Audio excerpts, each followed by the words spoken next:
Pour faire des bilans, il faut remonter un peu dans l'histoire de la Guinée.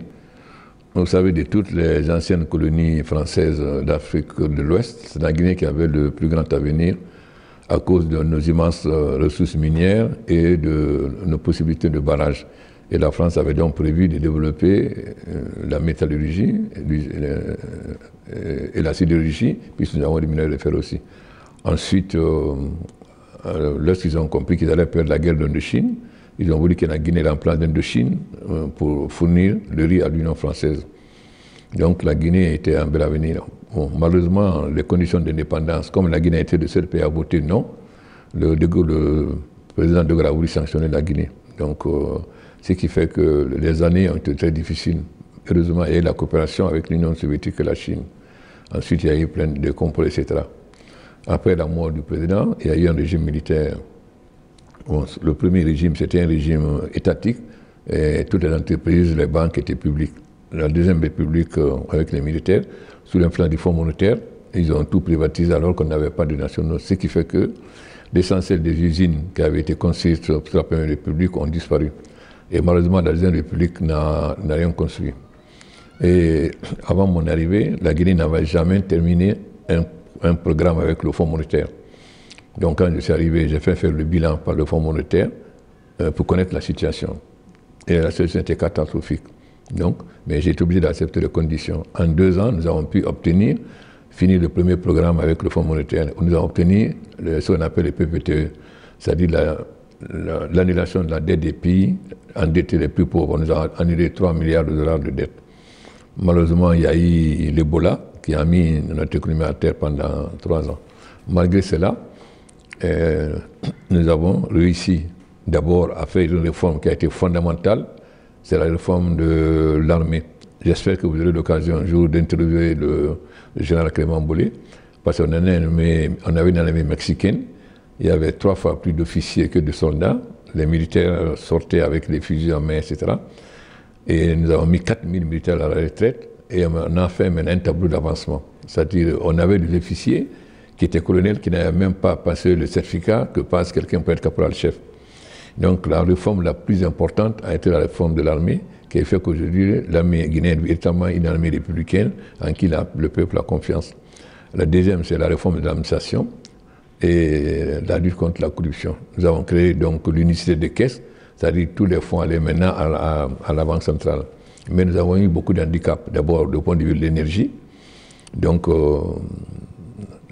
lorsque j'ai mis une amende de 700 millions de dollars contre Rio Tinto pour violation du code, les 700 millions de dollars m'ont permis, malgré le Fonds monétaire, de payer tout de suite 30% pour avoir le barrage de Caleta et acheter une centrale de 100 MW.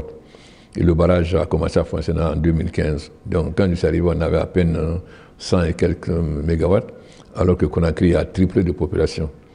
Donc maintenant, nous allons finir d'ici quelques mois le barrage de Swapiti qui fait 450 MW. Donc on aura fait en 10 ans 10 fois plus d'énergie de mégawatts que la Guinée depuis l'indépendance. Le deuxième secteur important, c'est l'agriculture. Nous avons fait un contrat avec les paysans, c'est-à-dire je les ai convoqués en 2011 pour dire nous allons faire un pacte. Moi, je vous fournis les engrais, les herbicides à moitié prix chez vous, parce que les paysans n'utilisaient ni herbicides, ils faisaient le feu de bourse, ce qui est très dangereux pour l'environnement et qui diminue aussi les possibilités. Donc nous sommes passés de 5 000 tonnes d'engrais à 100 000 tonnes aujourd'hui, ce qui fait qu'ensuite nous avons ensuite réintroduit les cultures d'exportation, c'est-à-dire café et cacao, dont la Guinée était un grand producteur avant. En plus du cacao robusta, nous avons commencé ici le café arabica grâce à la coopération avec le Rwanda. Ensuite, les hôpitaux. Si le Bola nous a fatigués, c'est parce qu'on avait un système sanitaire très faible. L'Ebola qui nous a... Et donc j'ai dit aux Guinéens que l'Ebola est un malheur, mais que nous pouvons transformer en une chance. Donc l'Ebola, après l'Ebola, nous avons donc commencé à réhabiliter l'hôpital Donka. Il y a une société guinéenne, une société italienne ici, Pichini, qui réhabilite l'hôpital Donka, c'est presque fini. Et l'hôpital Donka va avoir équipés des instruments les plus modernes actuellement au point de vue de la médecine. Ensuite, nous avons construit, parce que l'Ebola nous a montré que le malade a besoin de ne pas être loin de chez lui, parce qu'il y a trop de fantasmes. Donc aujourd'hui, dans toutes les sous-préfectures de Guinée, nous en avons 330. Chacune a aujourd'hui un centre de santé amélioré qui permet de soigner les petites maladies comme le paludisme, etc., toutes ces petites maladies-là. Ensuite, nous sommes en train de construire deux hôpitaux, un à Zéro-Corée et un à Cancan, avec la coopération indienne, et plus tard aussi programmé un à Kindia et un à Labé. L'autre secteur, c'est l'enseignement. Nous avons réformé l'enseignement parce qu'on avait vraiment un enseignement très bas. Parce que, par exemple, j'ai fait faire un test aux enseignants. J'ai pris une dictée de CM1, c'est-à-dire avant qu'on arrive au certificat d'études. On a mis 20 fautes. Sur 700 enseignants, 75 n'ont pas trouvé les 20 fautes. Et parmi les 75, il y a 20 qui ont ajouté des fautes. Donc nous avons fait quand même une réforme de l'enseignement. Et surtout, nous avons introduit l'enseignement technique. Parce que lorsque le roi du Maroc est venu en visite, il m'a dit, Président, l'université forme des chômeurs pour développer l'enseignement technique. Et donc il nous a envoyé des experts qui nous ont aidés à faire l'état des lieux. C'était catastrophique. Mais ils ont été plus loin. Ils ont coopéré avec nous. Nous avons envoyé des enseignants là-bas. Et ils ont envoyé des enseignants. Et aujourd'hui, nous avons des centres un type qu'on appelle ERAM. C'est des types de centres professionnels modernes pour tous les métiers modernes. L'autre domaine aussi, c'est les nouvelles technologies. Quand je suis arrivé, il y a à peine 10 ou 15% des Guinéens qui avaient le téléphone.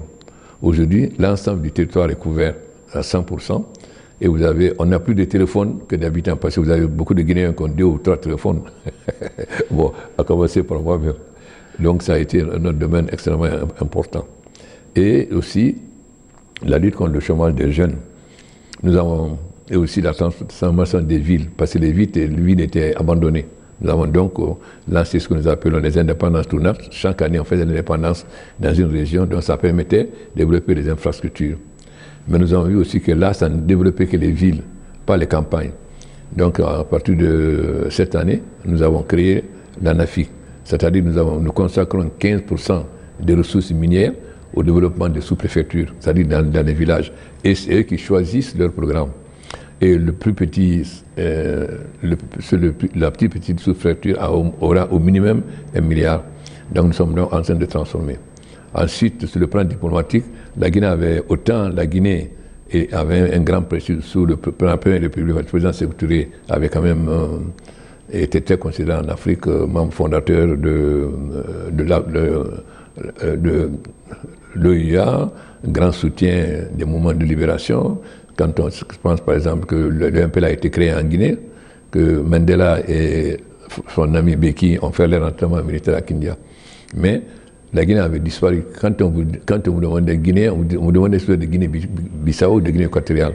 Aujourd'hui, la Guinée est quand même revenue sur la scène internationale et qui a été encore renforcée par la présidence que j'ai exercée l'Union africaine en 2017.